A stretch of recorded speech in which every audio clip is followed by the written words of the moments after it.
নাগেরজোলা বাস সিন্ডিকেটের নতুন কমিটির বিরুদ্ধে দমন পীড়ন এবং ইচ্ছাকৃত হয়রানির অভিযোগ তুলেছে the south Tripura bus owners অ্যাসোসিয়েশনের উদয়পুর শাখা। নাগেরজোলায় প্রায় 200 জন মালিক যুক্ত থাকলেও গত 2 মাস আগে মাত্র 15 থেকে 16 জন মালিক মিলে জোরপূর্বক নতুন কমিটি গঠন করা হয়। নতুন কমিটি দায়িত্ব নেওয়ার পর থেকে দক্ষিণ ও গোমতী জেলার বাসগুলোর সঙ্গে শুরু হয়েছে বৈষম্যমূলক আচরণ বলে অভিযোগ সংগঠনের।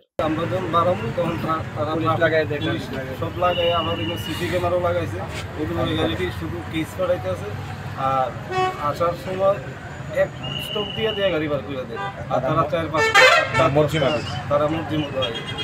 এরপরে 5:30টার পরে আমরা 4টা গাড়ি আইছি, আবার পরে বাকি সবগুলো আটকে 10 জায়গায় রেখে বার করে নাগরদোলা মুখে রেখে দিচ্ছি। কমিটি হওয়ার পর থেকে তাদের যার যার এক একজনের 4টা 5টা করে 6টা করে গাড়ি আছে। এরা মুখের মধ্যে কি করতেছে, ওরা নিজেরা দাঁড়িয়ে থেকে, ট্রাফিকও থাকে না, তখন পুলিশও থাকে না, তাদের মর্জি মতো এখানে জাম লাগিয়ে ব্যবসা করে আসছে।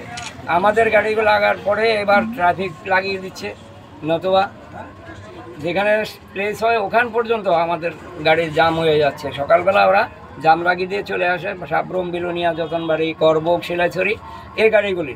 এবার দুপুর পর্যন্ত আমাদের গাড়ির যানজটে পড়ে থাকে। আমরা আর আসতে পারি না ওখান থেকে। এইভাবে এদেরকে রবিবারে উদয়পুরে প্রায় 30টি বাস নাগেরজোলায় আটকে রাখার অভিযোগ তুলে সোমবার থেকে ওই রুটে বাস চলাচল সম্পূর্ণভাবে বন্ধ করে দেয় সাউথ ত্রিপুরা বাস ওনার্স অ্যাসোসিয়েশন। কবে থেকে? আগামীকালকে থেকে। আমাদের গাড়িগুলি আজকে 30টা গাড়ি ওখানে নাগেরজোলা আটকে রেখেছে। তাহলে আমরা এখন সন্ধ্যার সময় যদি ওরা বলছে গাড়ি যাওয়ার জন্য, তাহলে আসার কোনো ইয়ে নেই। আমরা ওখানে সব গাড়ির ড্রাইভার, চালক এবং সহচালক ওখানে গাড়ি রেখে নাগেরজোলা রেখে সব চলে এসেছে উদয়পুর। ওনার কাছেও আমাদের দাবি যে নাগেরজোলা কমিটি ওনার কাছেও গেছেন।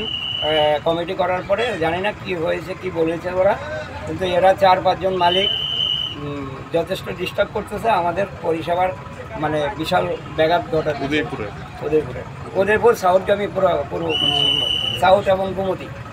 মন্ত্রীর কাছে কি দাবি থাকবে আপনাদের? দাবি থাকবে উনি যেন আমাদের এই সমস্যাগুলি একটু চিন্তা করেন। সার্বিক বিষয়ে মুখ্যমন্ত্রী ডাক্তার মানিক সাহা, অর্থমন্ত্রী প্রণোদ সিংহ রায় এবং পরিবহন মন্ত্রী সুশান্ত চৌধুরীর হস্তক্ষেপ দাবি করেছে সংগঠন। এই ঘটনাকে কেন্দ্র করে পরিবহন মহলে ছড়িয়েছে উত্তেজনা।